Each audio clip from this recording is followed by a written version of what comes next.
E quando nós falamos de terra, nós não estamos falando só dos seres encarnados, das coisas materiais, mas dos espíritos que habitam a terra.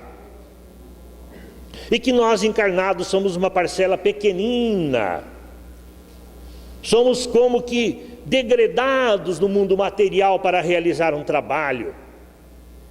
Somos tarefeiros que estamos aqui para crescer, para aprender, mas o nosso ambiente, a nossa vida verdadeira está no plano espiritual. É lá que nós somos espíritos. E é lá que Jesus constrói o seu reino de glória, desde os tempos primordiais, desde quando ele aqui chegou, segundo Emmanuel, há 5 bilhões de anos, com a tarefa de construir a terra em todos os seus aspectos, inclusive o ser humano que nela habita. Suas falanges de espíritos, que nós chamamos de anjos, são espíritos iluminados que vivem num mundo feliz, que vivem num mundo perfeito.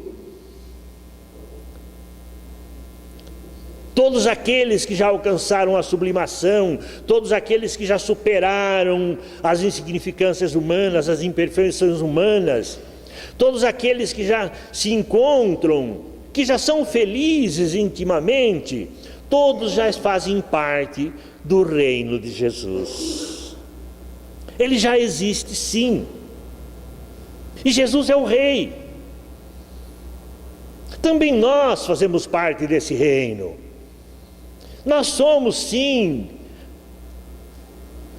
membros dessa comunidade, membros retardatários que ainda estamos caminhando lentamente, devagarinho, em busca do aperfeiçoamento, em busca do crescimento, em busca da paz que nós almejamos. Jesus queria que nós entendêssemos isso. Ele enfatizou inúmeras oportunidades, não foi apenas no seu julgamento que ele disse: meu reino não é deste mundo, e que ele fazia um esforço para que nós entendêssemos, porque naquele tempo nós ainda, como ele mesmo disse da cruz, Pai, eles não sabem o que fazem, eles são pequeninos ainda, eles não entendem. Mas quantas vezes Jesus enfatizou a pouca importância que nós deveríamos dar às coisas materiais. Porque nós buscávamos isso, nós buscávamos a satisfação das coisas materiais. Quem procurava Jesus, não o procurava em busca de salvação da alma. Quem o procurava, afinal de contas? Eram os doentes, os aleijados, os cegos, os leprosos, os escravos.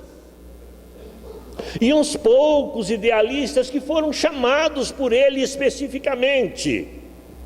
Os apóstolos, especialmente, né?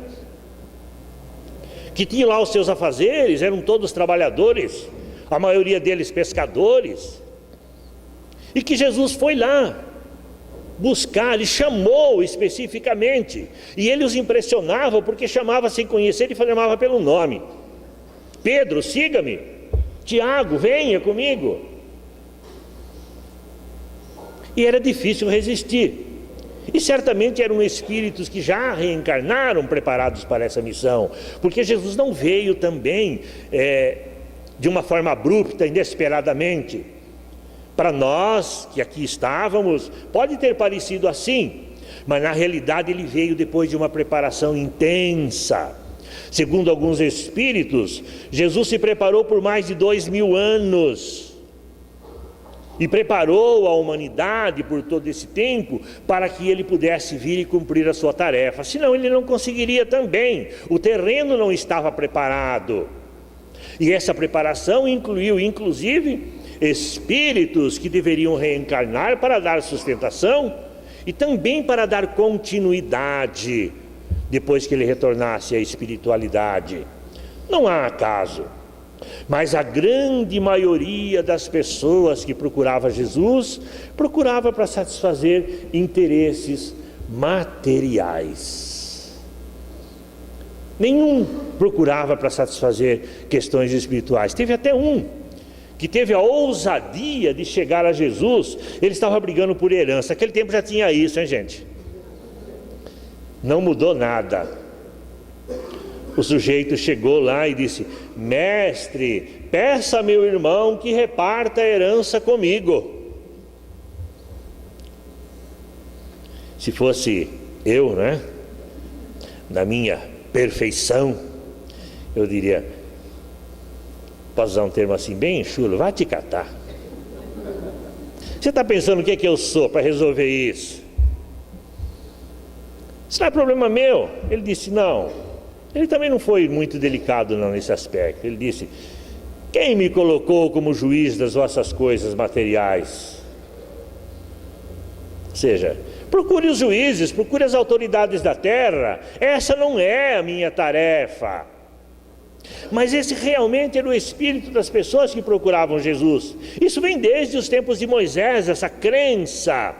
A crença dos judeus, a crença primordial dos judeus, se pegarmos o Velho Testamento, nós veremos que tudo que eles acreditavam, eles não imaginavam, não sabiam, não pensavam em coisas espirituais. O exemplo clássico que nós citamos é o do Jó. Quem não conhece o Jó, né? Aquele que tinha muita paciência. A gente fala, paciência de Jó.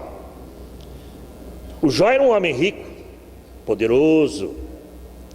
Diz que tinha 7 mulheres, uma rampa de filhos, 7 sogras, 3.000 ovelhas, não sei quantos mil carneiros. Era um homem muito rico. E o diabo é sempre o diabo, não importa a época, chegou para Deus, olha a ousadia, bateu na porta do céu. Deus, o Jó, ele ama você porque ele é rico. E Deus disse: tira a riqueza dele, deixe-o pobre. E ele foi lá, não sei que recurso ele usou, deve ter chamado, deixa para lá, e limpou, deixou o homem pobre. Mas ele continuou temente a Deus. E o diabo não se contentou, voltou lá no céu, a Deus. Mas ele tem uma família bonita. Olha que maravilha de família, assim até eu. Tira a família dele. Coitado, matou todas as 7 mulheres, os filhos, matou, deixou ele sozinho.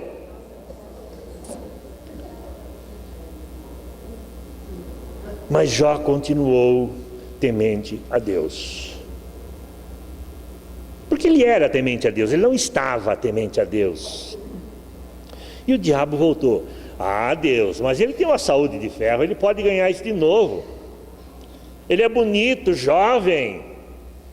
Tire a saúde dele. E dizem que ele ficou leproso, se envolveu em trapos e vivia dentro de um tanque de cinza, que era o recurso que usavam para minimizar a dor.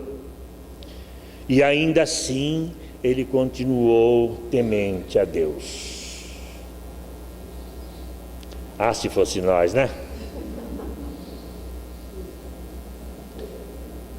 Deus o recompensou. Deus não disse para ele: Jó, você vem aqui para o meu lado, já que você está doentinho, mas morre, vem para cá, você vai ficar do meu lado direito, vai ser o meu servo de preferência, vai ficar adorando. Deus deu a ele tudo em dobro, material, inclusive as sogras. Ele deu tudo em dobro. Ou seja, esse era o espírito que nós entendíamos naquele tempo. Por quê? Porque era a nossa condição, precisava ter uma motivação para ser temente a Deus. Nós ainda não teríamos condições de entender outra coisa. Mesmo na época de Jesus, quando nós já havíamos caminhado um pouquinho mais, ideias já haviam sido desenvolvidas. Nós tínhamos um Sócrates, por exemplo, que há 500 anos já falava das ideias cristãs e até muitas de espiritismo. A humanidade, ou pelo menos parte da humanidade, já estava preparada para compreender as coisas do Espírito. Ainda assim, Jesus falou veladamente. Mas ele já enfatizou que a pouca importância das coisas materiais com relação às coisas do Espírito. E aqui no capítulo 2 do Evangelho segundo o Espiritismo, Kardec coloca aí comentários interessantes, que ele fala, do nosso esforço que nós fazemos às vezes para ficar ricos ou para conquistar algumas coisas, e o